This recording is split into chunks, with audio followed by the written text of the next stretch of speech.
நேற்று அல்லு அர்ஜுன் அவர்களோட புஷ்பா 2 திரைப்படத்தோட பிரீமியர் ஷோக்கு எதிர்பாராத விதமா நிறைய கூட்டம் வந்தது. இதுல ஒரு பெண்மணி அவர்களும் அவங்களோட குழந்தையும் பாதிப்புக்கு உள்ளாகினாங்க. அதுல அந்த பெண்மணி இறந்த ஒரு செய்தி ஒரு மிகப்பெரிய பரபரப்பை ஏற்படுத்துச்சு. அதை பொறுத்து அந்த அசம்பாவிதத்தை பத்தி அந்த படக்குழுவினர் ஒரு அறிவிக்கையை வெளியிட்டிருக்காங்க. என்ன அப்படின்றது பார்க்கலாம். கூடவே நம்ம விஜய் தொலைக்காட்சியில ரொம்பவும் பிரபலமான மணிமேகலை அவர்கள் இன்னைக்கு அவங்களோட திருமண நாள் கூடவே இன்னொரு ஸ்பெஷல் டே அப்படின்ற மாதிரியான ஒரு போஸ்ட் ஒன்று போட்டிருக்காங்க. அதுவும் சமூக வலைத்தளங்கள்ல வைரலா இருக்கு. என்ன அப்படின்றத பார்க்கலாம். புஷ்பா 2 திரைப்படம் நேற்று ரிலீஸ் ஆனிச்சு. அதாவது பிரீமியர் ஷோ நடந்தது. அந்த பிரீமியர் ஷோல அல்லு அர்ஜுன் அவர்கள் வராங்க அப்படின்னு தெரிஞ்ச உடனே எதிர்பாராத விதமா எக்கச்சக்கமான கூட்டம் இருந்தது. அந்த கூட்டத்தை கண்ட்ரோலே பண்ண முடியல. கண்ட்ரோல் பண்ண முடியாததுனால போலீஸோட தடியடி ஏற்பாடு பண்ணாங்க. அப்போ அதுல அந்த கூட்டத்துல ஒரு குடும்பத்தை சேர்ந்த 4 பேர்ல 3 பேர் சிக்கிட்டாங்க. அந்த பெண்மணியோட ஆண் குழந்தை 1 பெண் குழந்தை 1. இதுல அந்த பெண்மணி அந்த இடத்திலேயே மயங்கி விழுந்து அடிபட்டு இறந்துட்டாகதாவும், அந்த ஆண் குழந்தை ரொம்ப சீரியஸா ஹாஸ்பிட்டல் அட்மிட் ஆனதாவும், அந்த பெண் குழந்தை சிறிய காயங்களோட தப்பிச்சிட்டதாகவும் இந்த குடும்பத்தோட குடும்ப தலைவர்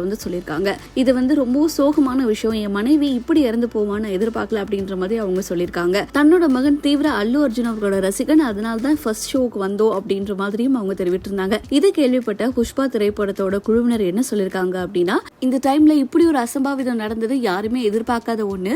இதுக்கு நாங்க பொறுப்பேற்றுக்கிறோம். அவங்க குழந்தை முழுசா குணமடைஞ்சு வெளியே வரணும் அப்படின்னு நாங்க பிரேயர் பண்ணிக்கிறோம். அந்த பெண்மணிக்கு எங்களோட இரங்கல்கள் அப்படின்ற மாதிரி சொல்லியிருக்காங்க. யாருமே எதிர்பாராத விதமா இப்படி நடந்த ஒரு சம்பவம் ஒரு மிகப்பெரிய பரபரப்பையும் சோகத்தையும் ஏற்படுத்திருக்கு அப்படின்னு சொல்லலாம். அண்ட் இந்த பக்கம் பாத்தீங்கன்னா நம்ம விஜய் டிவில ரொம்பவும் பிரபலமானவங்க மணிமேகலை தான். குக் வித் கோமாளியா இருக்கட்டும், இல்ல சன் மியூசிக்ல ஆங்கரிங்கா இருக்கட்டும், இவங்களை அடிச்சுக்க ஆளே கிடையாது. இவங்க இன்ஸ்டாகிராம்ல இன்னைக்கு ஒரு பதிவு போட்டிருக்காங்க. அதுல என்னன்னா, டிசம்பர் 6 இன்னைக்கு தான் இவங்க 2016ஆம் ஆண்டு காதலிச்சு ரெஜிஸ்டர் மேரேஜ் பண்ணிக்கிட்டாங்க ஹுசைன் அவர்களை. இன்னைக்கு அதே நாள்ல சொந்தமா ஒரு வீடு கட்டி அந்த வீட்டோட கிரக பிரவேசத்தை இன்னைக்கு முடிச்சிருக்காங்க அப்படின்னே சொல்லலாம். அந்த ஒரு பிக்சர்ஸ் தான் சோஷியல் மீடியால அவங்க போஸ்ட் பண்ணிருக்காங்க. கூடவே அழகான கேப்ஷனும் சொல்லியிருக்காங்க. 2016ல ஹுசைன் அவர்களை காதலிச்சு வீட்டுக்கு தெரியாம ரெஜிஸ்டர் மேரேஜ் பண்ணும்போது இவங்க கையில ஒண்ணுமே கிடையாது. இவங்களோட வாழ்க்கையில பூஜ்ஜியத்துல இருந்தே ஆரம்பிச்சாங்க அப்படின்னே சொல்லலாம். அப்படியே மேல மேல படிப்படியா வளர்ந்து வளர்ந்து வளர்ந்து சன் மியூசிக்ல ஆங்கரிங் பண்ணி நிறைய செலிபிரிட்டிஸ் இன்டர்வியூ பண்ணி அதுக்கப்புறமா இவங்க விஜய் தொலைக்காட்சிக்கு குக் வித் கோமாளில கலந்துக்கிட்டு கேபிஓல ஆங்கரா மாறி மறுபடியும் குக் வித் கோமாளி ஷோல ஆங்கர் ஆகி இந்த மாதிரி